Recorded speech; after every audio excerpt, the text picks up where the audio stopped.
Today, I'm gonna try to beat a hardcore Nuzlocke of Pokemon X playing as Gym Leader Misty, using her best possible team from her actual appearances in the main series games. For this run, we're gonna get one new encounter per every badge we obtain, with Misty's best team looking like this. But we'll also be allowed her two best alternates as well to make it a reasonable challenge. She has got quite a powerhouse team, but working with their base forms in the early game is concerning me quite a bit. I was born with glass bones and paper skin. If you like this idea and want to see more trainers, make sure to smash that like button and let me know what trainer you want to see next. Let's see if we can beat Pokemon X as Misty with only one new encounter per badge obtained, no items in battle, level caps in place, and the battle mode on set at all times. Now, as Pokemon fans, we love designing and building the perfect Pokemon teams to take on any challenge, and I've always wondered how this concept could be applied to other franchises. For instance, imagine creating your perfect team of Marvel superheroes to take on a supervillain. Oh wait, you don't have to imagine, because that's exactly what you can do in Marvel Strike Force, today's sponsor. In this mobile squad RPG, you can battle with your favorite team of superheroes and supervillains in a fight to save the universe against threats like Doctor Doom and Apocalypse. Your goal is to power up your favorite characters to complete missions, unlock gear and other resources, and beat other players in PvP modes such as Alliance War and Real-Time Arena. You'll recruit both heroes and villains from across the multiverse, including Iron Man, Wolverine, Venom, and much more. From there, power up your characters to take on game modes like Campaigns, Arena, and Blitz. If you're a new player, you can unlock up to 17 total characters within the first 30 days, including Spider-Man, Deadpool, Thor, Captain America, and more favorites. New characters are constantly being released, and this month, be on the lookout for one of my favorites, the brand new Hive Mind team. Silver Surfer and Ghost Spider are getting brand new symbiote versions, and you can pair them alongside other symbiotes like Venom and Carnage to maximize synergy.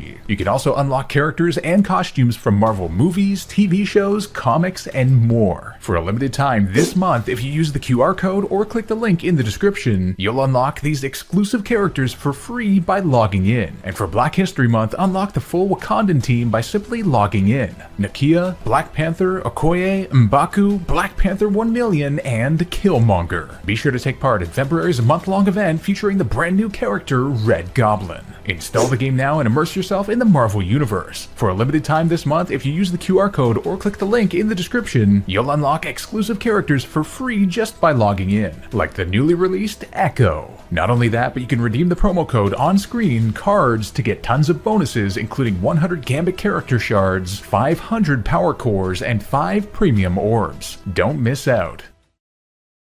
Alright, here we go. It's time to tackle the Kalos region as Gym Leader Misty herself. Wow, is my room ever pink? I wasn't ow! Well, that's one way to start an adventure off. Whoa. A limited edition Pikachu 3DS? Oh, so we rich. Meeting our new friends, they end up calling me Mkins as a nickname? Okay, I guess we'll go for it. Choosing our starter Pokemon, our randomly selected one ends up being a Squirtle, kind of ironic as it is a starter Pokemon after all. One of these things is definitely not like the other though. Before even getting a chance to breathe, Shauna challenges us to battle, but fortunately she chose the starter weak to ours as Squirtle happened to be in the Froakie slot. So Ember can't do much on us at all, and we could wear her down steadily with Tackle, fortunately not getting burned along the way, as that could have actually made that a possible loss. Checking out our Squirtle, it ends up having a naive nature, giving it plus speed stats but minus special defense. Half good, half bad. I'll take it. You know, seeing this beastly Rhyhorn with a cute little beach ball reminds me of that time I saw Brock Lesnar with a Maple Leafs hat. Nothing like taking shots at your own city's hockey team, am I right? Arriving in the Santaloon Forest, I make sure to take on as many level 2 Caterpies as I can so we can try to get as many HP EVs as possible without exceeding the level cap, as I think we're gonna need them. Speaking of which, who could forget the infamous Pikachu trainer near the end of the path, and I make sure to get up to level 8 just for her, as having a water starter is not ideal here. Fortunately, we don't get paralyzed by Thundershock and have a special move so we don't get static paralysis either. And because electric doesn't resist water, we're able to two-hit KO it, and with our plus speed nature, it looked like it was a speed tie which we won the second round of. Could have very well lost the run right there. Alright, hopefully this is the last time I'll ever have to see these people as we escape the forest into freedom. Oh, damn it, they're still here. We next arrive in Santaloon City where the first gym is located. And after some training, it's time to hit it up, and my word, we almost lost to the first damn trainer, getting poisoned by a Kakuna and then brought to 3 HP in the red before Squirtle clutched out the battle against a Combee of all things. Man oh man. It's time for the first gym leader, Viola, the bug-type specialist. I am incredibly nervous for this one, as not only does she lead with a Surskit which has resistance against water, but what she's got in the back, I'm not even sure it's possible to beat. Surskit hits us with a quick attack for not much before Tackle appears to do around a quarter. We then get hit by Bubble before bringing it below half, and it's a back and forth trade as our next one actually gets a crit to take it down, with us only taking 9 HP damage. But then, in comes her Vivillon. Not a great Pokemon normally, but in the first gym, a monster. It hits us with Infestation right off the bat, and then Water Gun does like nothing, as we now get extra residual damage every turn. She then smashes us to 9 HP, we hit her again for not much, and then Infestation residual damage brings us to 5 HP in the red. And bam, she slams us again to take us down and end our first attempt immediately. What the hell? I have no idea how we're going to get through this. And restarting the game over again and coming back with a new Squirtle, not even it is enough, as we did bring her below half at least, but even Torrent boosted Water Gun wasn't enough as we lost our second attempt. Oh boy. Attempt number 3 finds us with a hardy neutral nature Squirtle, and I've devised a bit of a different plan now, having seen all the damage ranges. First turn, I go for Tail Whip on Surskit, and it goes for the non-damaging Water Sport. Nice. Now, I'm hoping that 2 hits will bring her into potion range, and they do, wasting it so she can't use it on Vivillon later. Then we get out-prioritized by Quick Attack before landing the finishing blow. And I trained Squirtle up enough so she'd level up after the first KO there, which is allowed in Hardcore Nuzlocke, you just have to be at or below the level cap when the battle starts. This way we also learned Bubble, which has the same power as Water Gun unfortunately, but with the chance to lower the opponent's speed, which I am desperately hoping for. Vivillon uses Tackle the first time, better than Infestation, as Bubble's doing the same as always. She then uses Tackle again, then we bring her to half with a crit. Okay, but then Infestation. Yikes. But it does bring us into Torrent range. That is huge. As we bring her to a quarter, end up on 7 HP thanks to residual damage, she hits us again, and we survive on just 2 HP in the red, and a final Torrent boosted Water Gun accomplishes the impossible. A clutch victory to finally win our first badge. Wow. At the city's exit, we run into Viola's older sister, who gives us the XP share item, which is going to be helpful as our encounters will technically be at level 1 from eggs. Speaking of which, it's time for our very first reward encounter as I grab an egg from the PC, hatch it, and oh no. A Feebas? Yikes. A mild plus special attack and minus defense nature, not bad, but only Splash to work with. See what I mean about the XP share? North on Route 4, we run into Dexio and Cena, who are actually going to be competing in my new project, the WBL, linked down below. They give us the return TM, might be handy at 102 power at max friendship before we arrive in the ginormous Lumiose city. In the lab, we run into this guy who says, "What? I haven't fallen in love with you?"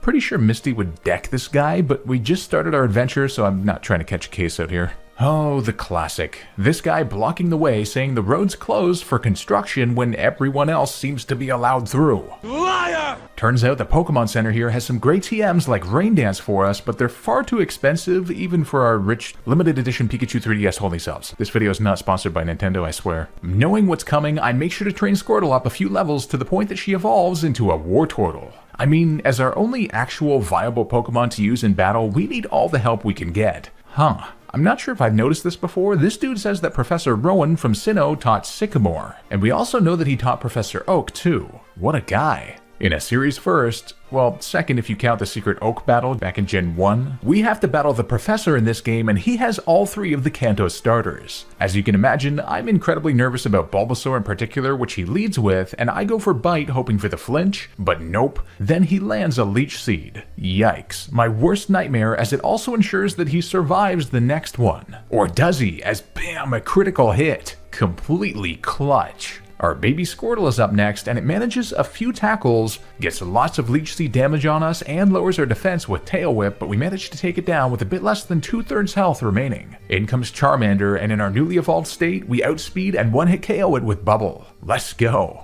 What? It seems that editing our starter has made the Kanto starters he usually offers us random. I guess I'll take the Timpole for type continuity, but we can't use it. Talk about things we can't use, he also gives us the Blastoisinite Mega Stone, which unfortunately Misty doesn't canonically have, but that's not to say we won't get a chance to use a Mega later on. Oh wow, 4 WBL participants in one cafe. Now that is a lot of power. Up ahead, I accidentally ran into an unexpected double battle against a Plusle and Minun. Keeping in mind, this means we have to force out Feebas, but fortunately it turns out none of them seem to have electric moves, and somehow we emerged through unscathed with them only paralyzing Feebas and Wartortle coming in clutch again, with the crit flinch bite to save the day. Whew. Finally we can get some sort of held item as there are oran berries on the ground nearby which we can start to farm at the, well, berry farm to the south. No, it's not trespassing if you're invited. Oh my, a house like that? That's gotta be an OF model. Yep, confirmed. Alright, I was running down this dude's lawn and bam, Reshiram. It legitimately scared me. I had like 4 milliseconds I thought my game had glitched and was spamming overworld legendaries at me. Oh, it's been a long time since we've been able to do this. We haven't even seen them yet, but I know I'll never forget these fireworks. You've got that right. Well, it's time to battle a Snorlax, which we made the mistake of waking up, and... Okay, yep, that is not a good matchup. Whoever thought programming in a mandatory Snorlax battle with Amnesia and a Citrus Berry right after the first badge was out of their damn mind. If it wasn't for Wartortle being able to repeatedly spam Bite and get some flinches, we would have lost 100%. Misty, do you know about this building? Yep, that's where Pegasus from Yu-Gi-Oh! Resides. Picking up the Rocky Helmet from this girl, a great item, we then arrive in Ambret Town where we can make our way through the beautiful aquarium to start smashing rocks for items up on Route 8. And although it's not here that it can be found, we'll soon be able to get the soft sand item from doing this, useful for an encounter that I am very much hoping that we get soon. Oh my god, the glittering cave feels like navigating a relationship with my ex. Shadow Claw TM, huh? How fitting. Well, it turns out Feebas tasted the blood in the water, getting its first kill by outspeeding a Houndour that had roared it in while at low health. Now that's a good use of the return TM. Finally we arrive in Silage City where the next gym is, and this has got to be tied with Diamond and Pearl Veilstone as the biggest gap between badges ever. Something about Misty getting a new bike is giving me flashbacks. After a ton of rock climbing, we arrive at the second gym leader, Grant, and despite our kind of type advantage, I'm a bit nervous again given that we only have one viable battling candidate here. He leads with an Almora, and I go with Wartortle. Now, despite the fact that the move to leader is way late in the game, I bit the bullet to teach her Rock Smash as I think it's going to be absolutely necessary, as it's 4 times super effective on him, doing over half right away. But then he paralyzes us with Thunder Wave. But we had the good fortune to get a Cherry Berry from Camphrier Town, so another hit takes him down. Let's go. Then in comes his Tyrant, who is not weak to water, but I do want to try and lower his speed, which we don't get, but then he slams us with Rock Tomb to drop ours. Bite then hits us to a third, but we make it through for another bubble, but no speed drop yet again. Uh-oh. Bite hits us again. We survive on just 5 HP, don't flinch, and now we're in Torrent range, giving our water moves just enough power to take him down and claim our second badge. Holy, that was close, as Feebas wouldn't have survived a single hit anyway. And I am really hoping we get a reasonable reward encounter here as I pick up our next egg and hatch it. And yes, a Slowpoke, finally a second viable Mon, with a docile, neutral nature too. Oh, and perfect timing, right up ahead on Route 10 we can pick up the Mind Plate to boost its psychic move power. Leaving Geosenge Town, we're challenged by Corinna, who has 2 Lucario with crazy power-up capabilities with Swords Dance and Power-Up Punch. I led with Wartortle for the super effective Rock Smash, but we're not doing much and she's powering up her attack every time she hits. Our berry does heal us after we get taken below half, and then she uses Swords Dance with us bringing her to a quarter. Fortunately, she just went for Metal Sound, but then we barely don't KO her on a sliver. Realizing what needs to be done, and with some EV training under her belt and resisting fighting too, Slowpoke is a great candidate here, tanking a power-up punch and responding with Confusion for the KO. But she has another one. And after she went for Sword Stance, I landed the Yawn. We then get brought below half, hit her for not much damage, and then she falls asleep. I am desperately praying she stays asleep for a while so we can try to confuse her too.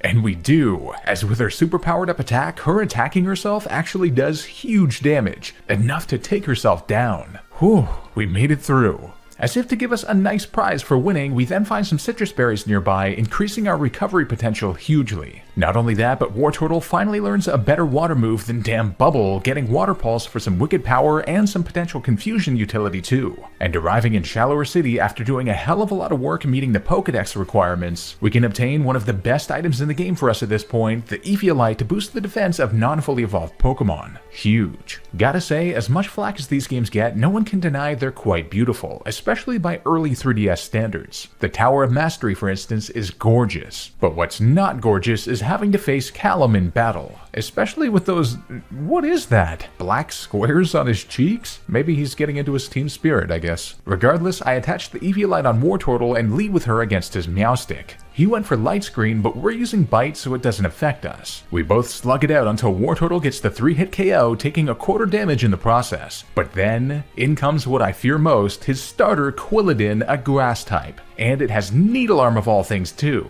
I switch to Return, which does a quarter, and then he goes for Bite. Huh, interesting. I hit him again to half, and he uses Bite again. What? I have no idea why he's not going for Needle Arm, but we're brought to a third before we can then take him down with a final attack. Okay then. His final Pokemon is then Absol, which is incredibly dangerous as our only other good Pokemon right now is Slowpoke, who's weak to it. Rock Smash hits for a quarter, and then he slams us with Slash, which gets a crit, and we survive on just 7 HP in the red. Sheesh. I now have no choice but to switch as I go into Slowpoke, who takes a quarter damage from Slash, but we do hurt him with the Rocky Helmet. And again, he's not going for his super effective moves, bringing us below half with Slash before another Water Pulse hits him to just a sliver, but then his final attack doesn't get a crit, saving our lives as the Rocky Helmet does him in. Wow. I didn't realize just how doomed we were if he actually went for super effective moves. I think maybe the rival is programmed to not make optimized plays here, as this is the test to learn Mega Evolution, thereby proving he's not ready or something? All I know is we have to watch out for him in future battles when he actually plays properly.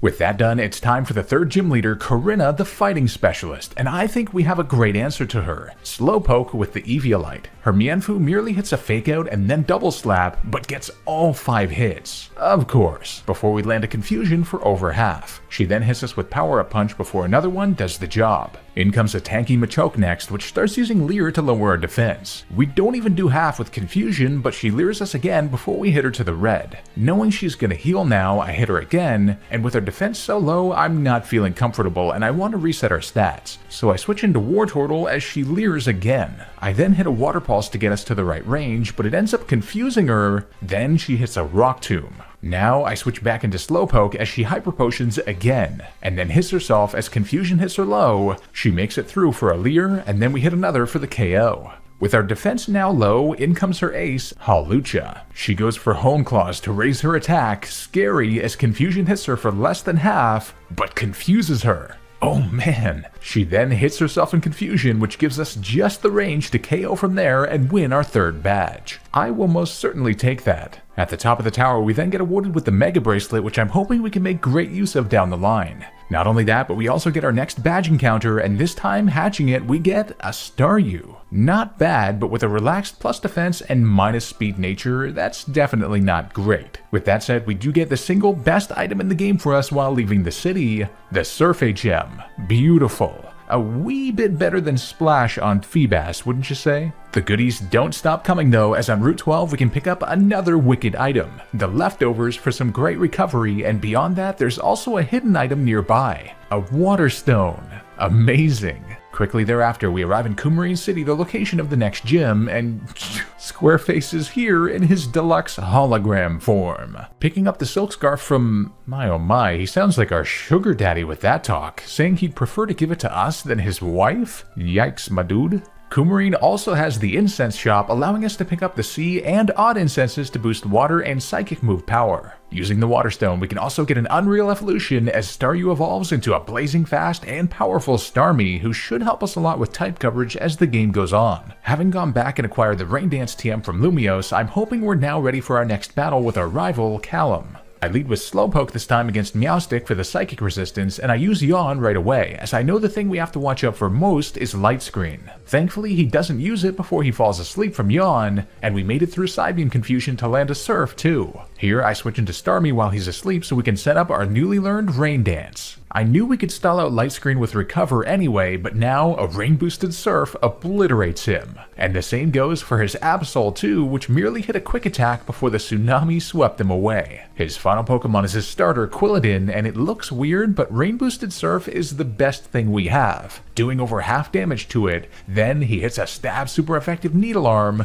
and Starmie tanks it on just 25 HP and responds with a final attack for the win. Wow, I think that might have been the only way that was possible. After many hard-fought trainer battles along the way, we eventually arrive at the 4th gym leader and my worst nightmare, Ramos, the grass-type expert. I'm not gonna lie, I sat there and theory-crafted for what felt like forever, and there's just no guaranteed way to get this done, but I go in with my best plan. He leads with a wickedly fast jump bluff as I get Wartortle out there. Acrobatics smashes us for a quarter, and then return does about a quarter to him too. Our leftovers do help though, but this back and forth amounts in us getting hit to a third before we can take it down. 1 threat down, 2 to go, as our experience share levels our whole team up as planned. Next comes Weepinbell, for which I switch into Slowpoke, who tanks 2 acids quite well, then hits a confusion for over half. It does confuse him too, and he hits himself before another takes him down. Okay, a solid start so far. But then, in comes the biggest threat of all, Go-Goat, a bulky and powerful monster that we have no answer to. Takedown hits us, and then we land a Yawn. I then start tagging him with confusion as he's getting some takedown recoil, but we're below half as he falls asleep. We are hardly doing any damage to him, and we're in range of a Grass Knot KO here, so I switch into Starmie. Again, my only way to get some damage is Resisted Surf in Rain ironically enough, so I set it up and then hit him right to half. Another hit brings him to the red, but then he wakes up and slams us with Grass Knot, and we live on just 19 HP in the red. Oh, if only we could have gotten another turn there. And then he heals fully, leaving us with only a quarter damage on him.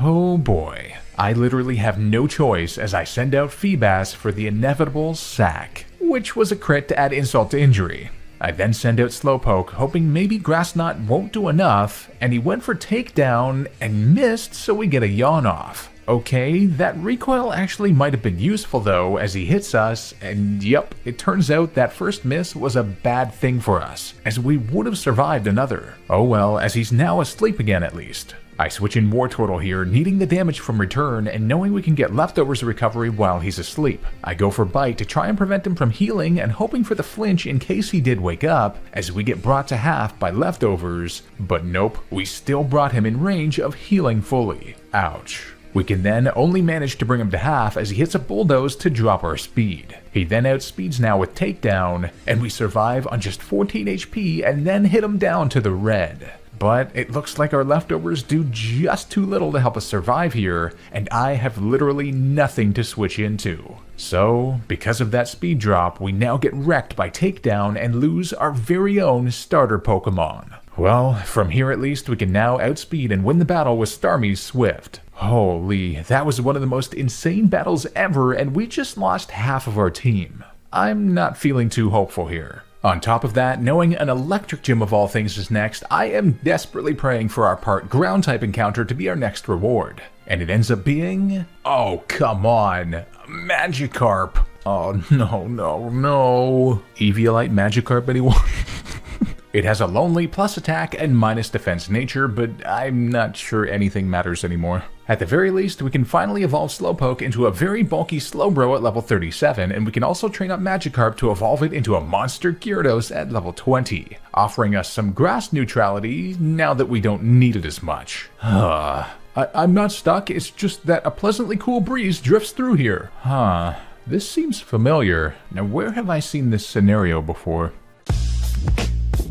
Making our way back to Lumios, we climb yet another tower to reach the 5th gym leader, Clement, the electric specialist. And my oh my, the game just couldn't give us a break, huh? Grass, immediately followed by electric. But after what felt like hours of theory crafting and very necessary EV training, I have a bit of a long shot plan. He leads with an Emolga as I get Gyarados out there. Yup, the thing that's 4 times weak to electric. You see, with our speed investment, we're actually able to outspeed and one-hit KO it with Ice Fang. We just have to hope not to get paralyzed by static or the game is over. And we don't. The gamble pays off. But then, Magneton with Sturdy, meaning we have to break it, then inevitably try to tank a stab 4 times super effective Thunderbolt from a base 120 special attack Pokemon. But aha, I had attached a Wakan Berry to weaken its power and we survive on a quarter, then outspeed with the Bulldoze KO. And now, I'm hoping my EV training pays off as the speed tier and damage range are both close on Helioptile. But we get it, the super effective Bulldoze KO to win in miraculous fashion. I can't believe we just did that. And we get the Thunderbolt TM for winning too, which should be handy on Starmie and a future encounter of ours. Our reward encounter then ends up being, of course, the Wooper, part ground type that we needed just before this. What is our luck? Has a bold plus defense and minus attack nature, the latter being quite unfortunate, but hey, at least we have that electric immunity now. In no time we can train up Wooper to evolve it into a bulky yet powerful Quagsire, which should be quite the help. North on Route 14 we have another rival battle, this time with Callum having a ridiculously powered up team, including a fully evolved starter that I'm quite nervous about.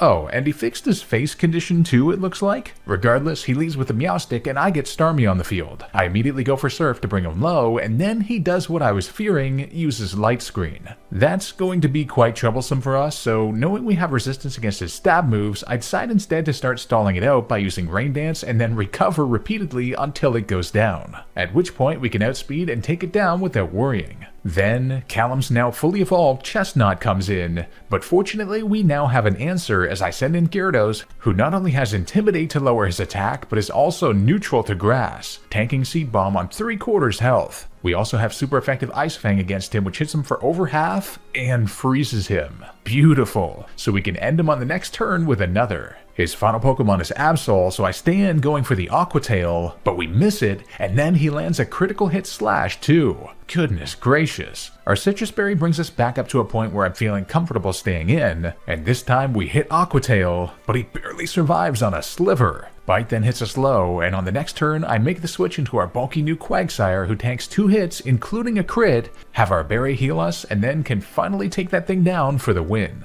Not bad overall. Oh man, look! A slide! Woo! I haven't had this much fun since the last funeral. Okay, you know what? Who produces these episodes? No, I'm not going there. Oh jeez. I first read this as, "It is a shame to be alive." I was like, whoa, dude, are you okay? What did she do to you? Up north we have 2 amazing pickups, one being the Toxic TM, which will be great to stall out Pokemons that we might have trouble with, and the other being the Damp Rock to extend the duration of Rain Dance. Incredible. Ooh, a haunted house. Guess now's a perfect time to let you in on a little Sylph fact. I do not like scary movies. Now don't get me wrong, I love movies with like scary or creepy themes, that I can handle, I just hate things jumping out at me. Like a horde of faceless men, yes, exactly, old man who gives unsolicited input. Making it out of there alive, we arrive in the quaint Laver City where the next gym is, which I head to right away. The 6 gym leaders Valerie, the Fairy-type expert, and one of the most uniquely designed trainers ever. She leads with a Mawile, and because it doesn't have Intimidate, we have the perfect answer. Quagsire, who gets hit with Crunch for not much and then unleashes an almighty stab super effective 100 power Earthquake to obliterate her. That works. In comes Mr. Mime next, who does have Reflect unfortunately, so Earthquake does less than half. We then get brought below half by Psywave, then land a Surf to bring her to a quarter. She then heals fully, and I decide to switch into Slowbro, who at least resists all her moves, but she does get the defense drop immediately. I do get a Yawn off though as she gets Light Screen up, and then I just stall out with Slack off until she falls asleep. Now I switch in Quagsire with Reflect down and can take it down with an Earthquake. Then in comes her ace, a monster Sylveon, and I thought we were good to go here, but bam, Dazzling Gleam does huge damage to us to just 6 HP in the red before I can land a Toxic. Goodness me. Well, at least it's on a timer now, and I switch into Slowbro knowing she'd likely go for priority quick attack, which we eat up. From there, I can just wait for Toxic to do its thing, combining that damage with Surf, which eventually gets the job done for our 6th badge. Beautiful. As a reward, our next encounter egg nets us a Chinchou which has Volt Absorb. Damn, that would have been real helpful before. It also has a quirky neutral nature, and in no time I trained it up to evolve it into a Lantern. I can't wait to use this bulky thing. Arriving in Dendemil Town, I realized we were so excited to get here to have the move deleter get rid of Rock Smash on what would have been our Blastoise by now, but rip. At least I can bore this Mamoswine to death talking about our woes during our long trek over to Anastar. And we eventually make it there, making sure to hit up the Pokemon Center right away for a great TM, Flamethrower, which I have a feeling is going to be very handy, yes, even on our Water-type team. Before the next gym, we have to battle Callum again, and this time is a bit trickier as his Meowstic has Shadow Ball now, so no Psychic leads. I lead with Quagsire instead, who gets hit by Fake Out and Psychic to nearly half before Earthquake brings him below half. Shadow Ball then hits us to a third before another one does the trick. Now, I purposefully went with the Pokemon Quad weak to Grass so we could bait out Chestnut and use our Gyarados strategy to great effect, especially with the Rocky Helmet attached this time. And clutch as ever, Gyarados got to flinch on the first one, we hit him again, and barely don't KO him, but get the freeze. Gyarados, you've got to hit up the lottery, girl, holy. From there, Absol gets smashed to the red by Aqua Tail, and I went for Bulldoze on the second turn, but he preemptively switched into his new Vaporeon. Well, perfect time to test out Lantern, who can eat anything he throws at us and annihilate both it and his Absol with Thunderbolt. That win grants us access to the Anastar City Gym where Gym Leader Olympia awaits, a Psychic-type trainer. Starmie can immediately fry her Sigilyph with Thunderbolt in one hit. Meowstic was a switch into Gyarados, knowing she'd Fake Out anyway, and tagging her with a few bites after she healed to take her down. And finally, her bulky Slowking was hard countered by Lantern, who, despite getting put to sleep, smashed her to a third with Thunderbolt. Then I could switch in Quagsire to Earthquake her from there for the victory. Finally, we get a little bit of a break on the Gym Leader front. And it's time for our final reward encounter, this time an Eevee which has a hasty plus speed and minus defense nature, not bad, and using the Water Stone we found, I can immediately evolve it into a tanky yet powerful Vaporeon. Should be a great addition. Back in Lumiose, we then hit up Lysander Labs, where we have to battle, you guessed it, Lysander. Now normally he is a huge challenge, but I realized Starmie really hard counters his whole team. Knowing his Mienfoo can't possibly one-hit KO us, I go for Rain Dance, then outspeed and destroy it with a rain-boosted Surf. Murkrow then got wrecked by Thunderbolt, Pyroar by another rain-boosted Surf, and then Gyarados of course couldn't handle a 4 times damaged Thunderbolt either. Wow, alrighty then, go Starmie go. Oh my. Lysander, I didn't know you were into this kind of stuff. Guess I should have figured though. Now in the sub-basement, I got caught up facing admin Xerosic, and his contrary Malamar with superpower almost ended us, getting up to like +4 attack and defense, but we made the clutch play at the end to switch in Gyarados not only for Intimidate, but for Rocky Helmet Recoil to take that thing down. Sheesh. It's time for Lysander 2, and Gonna cry? Yup, even despite his now fully evolved Mienshao and Honchkrow, the same strategy works brilliantly. Again, knowing he can't one-hit KO us as we do resist fighting, and an Acrobatics crit wouldn't even have enough power, making Rain setup and the sweep as a whole a piece of cake. After being forced to capture the legendary Xerneas, honestly a really beautiful Pokemon but terrifyingly overpowered with Geomancy if you've ever faced it in competitive battles, we then have our final battle with Lysander, but this time things are a bit different. The same strategy works against his Mienshao, Pyroar, and Honchkrow, but upon sending his Gyarados out, he then promptly Mega Evolves it into a savage Mega Gyarados, for which I immediately switched into our own Gyarados to get the Intimidate off. This was an insane sequence where Outrage did way more than expected after Intimidate, but I got a Bulldoze off on it to lower its speed now that it's not part Flying type. With the help of Rocky Helmet, our Gyarados got it below half, but got brought to a sliver ourselves, so I went into Vaporeon as he got confused. I then went for Charm immediately to lower his attack by 2 stages, and he kept making it through confusion, but I could then switch into Quagsire, and with Mega Gyarados at -1 speed and -3 attack, it was crippled enough that I could start to stall it out with Toxic and Earthquake. Damn, that was scary, but we pulled through. Oh, and then some big flower gets angry or something? I don't know the story here. Shortly thereafter, we arrive in Kurowe Town where we have to battle Professor Sycamore again. The only thing I was nervous about here was Venusaur, but Slowbro was bulky enough to tank Petal Blizzard, even a crit if he had gotten one, and respond with the stab super effective Psychic one-hit KO. Amazing. From there, both Blastoise and Charizard really don't deal well with Lantern, the perfect counter for them, and with the help of Vaporeon at the last moment, he had no chance. Gotta love it. Now unfortunately, this is exactly where the Prism scale would be to evolve Feebas. If I had one! Now the cool thing is that the Gyarados is also found here, normally only obtainable in the post-game, but it is part of Misty's best team after all, so we're gonna get it nonetheless. Epic. On Route 19, we have an insane trio of battles against Shauna, Tierno, and Trevor, the first two of which you can't heal during. But Gyarados leading with Intimidate turned out to be the perfect answer, destroying all three of Shauna's Pokemon in a clean sweep, taking down Tierno's Talonflame with Aqua Tail, Roserade with Ice Fang, which would have otherwise been trouble, and Crawdaunt was definitely scary with Swords Dance and Night Slash, but Quagsire edged him out thanks to avoiding the crit, which would have taken down any of our Pokemon with ease at that point. Close one. Trevor could then be swept through with Gyarados outspeeding Raichu with Bulldoze, avoiding Supersonic with Aerodactyl and responding with an Aqua Tail, and slamming Florges in one Aqua Tail too.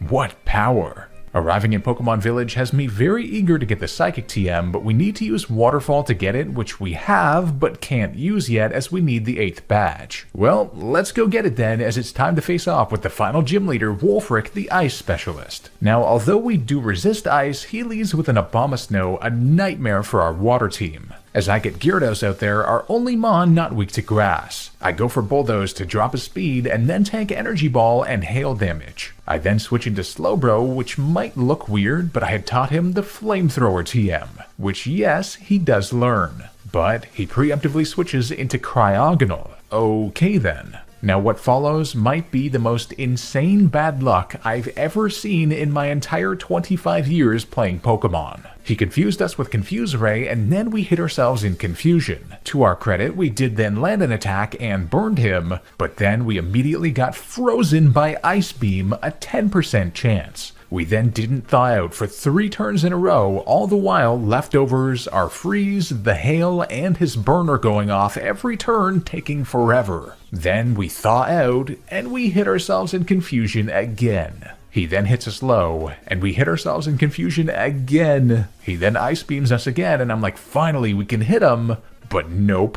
Another freeze. All the while, he Hyper Potions twice after the burn brought him low. Then we don't thaw out for 3 more turns before finally doing so, snapping out of Confusion and getting the Slack Off recovery. He then confused us again, but eventually we unleash in frustration, ending a 6-minute and 20-second long feud with just this one Pokemon. I have no words. With us at near full health though, we can now 4 times damage eviscerate his Abomasnow after it crit us with Energy Ball.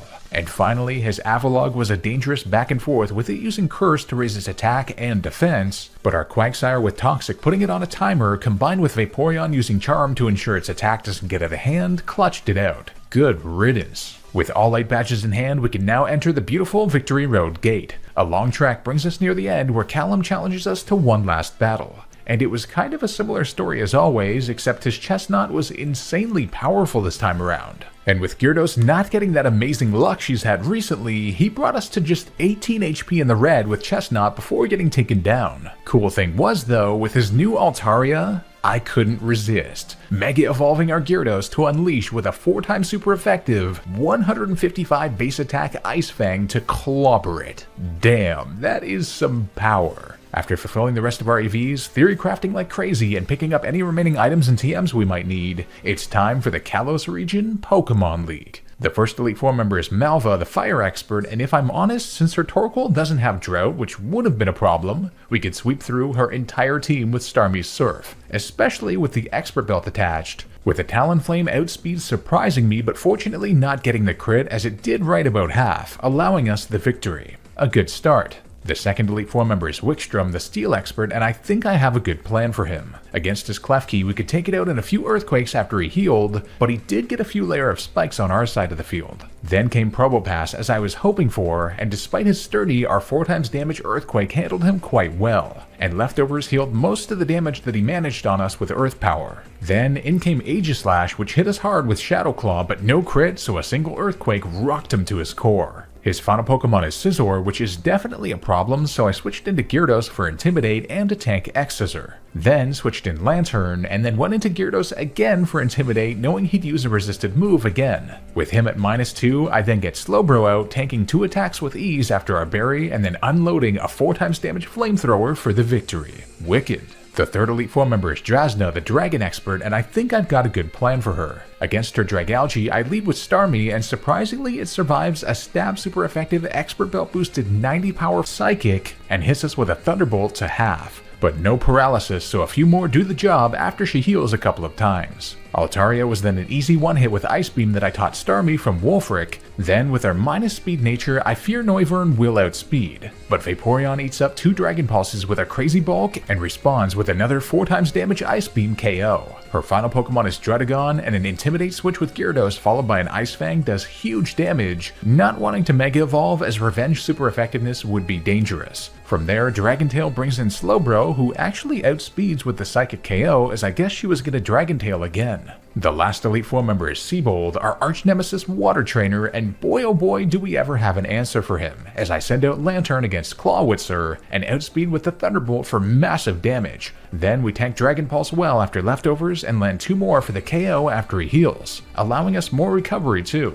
Gyarados does have Earthquake though, so I switch into our own for Intimidate, but he Dragon Dances. Oh boy, I was not expecting that. What follows is an Ice Fang versus Ice Fang showdown, but I have a trick up my sleeve. Right as we get low, I decide to Mega Evolve, raising our defenses and ensuring he wouldn't Earthquake as we're still part flying at the start of the turn, allowing us to tank Ice Fang and respond with a Stab Bite to win the duel. This works out perfectly as he sends in Barbarical, which we now have enough power to one-hit KO with Earthquake after Mega Evolution. And finally his Starmie was no match for Lantern, frying that starfish with a couple Thunderbolts. Well, after using our remaining rare candies, it's time. The final battle, the champion of the Kalos region, Diantha, who has a very versatile and powerful team, but I think we've got enough type diversity to make this happen.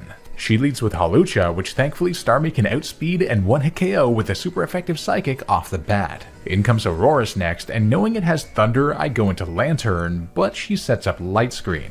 Not ideal, but her only other attacking move is a resisted Blizzard, so Thunder Waving her and then repeatedly using Surf with our Leftovers recovery helping eventually gets the job done. Then in comes Tyrantrum, and I made a massive blunder here. I figured she would use super effective Earthquake, so I switched into Gyarados for the Intimidate and Immunity and attempted Mega Evolution next turn, but she ravaged us with Head Smash of all things for the instant one-hit KO. Oh no, we just lost our only answer to a few things on our team. Uh-oh. Quagsire definitely would have been the play there. Yikes, as I then send her in for the Earthquake KO after Recoil.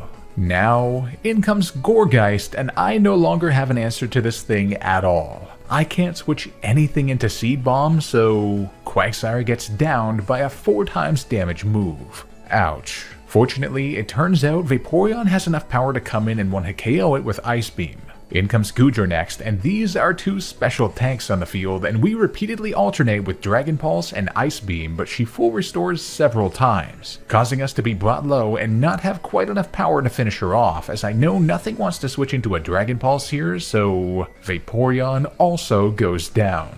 But that means I can now bring in Starmie to finish her off. But then, in comes her final Pokemon and ace, Gardevoir, which she promptly Mega Evolves. She does have Shadow Ball, but I figure she'll use Thunderbolt as it has more power, and the prediction works as I get Lantern out there for the Volt Absorb recovery. Sick. Moonblast then whips us to nearly half off the bat as I Thunder Wave her immediately, knowing we need to cripple that threat ASAP. Surf then does a quarter as we get smashed down to the red already. And as one last hopeful plea, I go for Confuse Ray, but she makes it through both paralysis and confusion to take Lantern down. She could very well one-hit KO both our remaining Pokemon, but I'm hoping Lantern's sacrifice was worth it as Starmie's Surf brings her to a quarter. Then she hit herself in confusion, but uses yet another full restore. How many of these does she have? Surf only does a third. Then I hit another to bring her to a quarter before she thunderbolts us. But miraculously, Starmie survives it and can unload a final Surf to take down that mega threat and win us the championship.